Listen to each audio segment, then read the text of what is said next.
قرآن مجید کی سورہ 21 آیت نمبر 107 میں اللہ کا آدیش آیا کہ اے محمد، ہم نے تم کو ساری دنیا کے لیے رحمت بنا کر بھیجا ہے، دیالو بنا کر بھیجا ہے۔ ایک بار ایک آپ کے انویائی نے کہا، اے اللہ کے رسول، اپنے بیرودھیوں پر لعنت بھیجئے اور ان کے لیے بد دعا کیجئے۔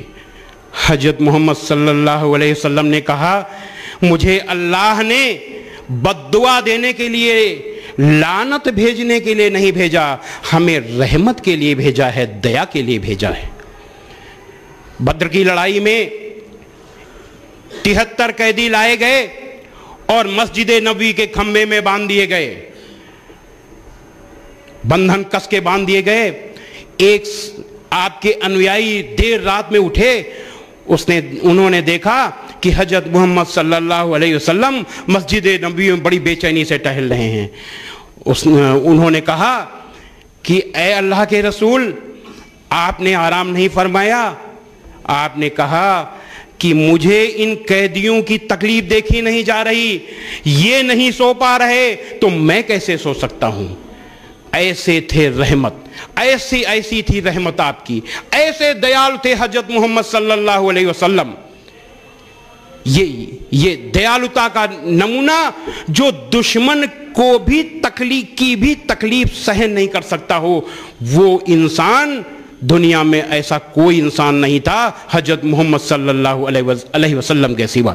قرآن مجید کی سورہ 7 آیت نمبر 199 میں اللہ کا حکم ہے کہ اے محمد، معافی کا طریقہ اپناؤ اور بھلائی کا حکم دیتے رہو اور اگیانیوں سے کنارہ کر لو۔ حضرت محمد صلی اللہ علیہ وسلم ایک ہی شبد جانتے تھے، معافی، معافی اور معافی، اس کے علاوہ کچھ نہیں جانتے تھے، اور پوری زندگی بھلائی کا اپدیش دیتے رہے، اپنے ساتھیوں کو بھلائی کرواتے رہے اور اگیانیوں سے کنارہ کر لیا۔ میں نے کیا کہا کہ مکہ کے اگیانیوں سے آپ کنارہ کر کے مدینہ چلے گئے، اگیانیوں سے بھی کنارہ کر لیا۔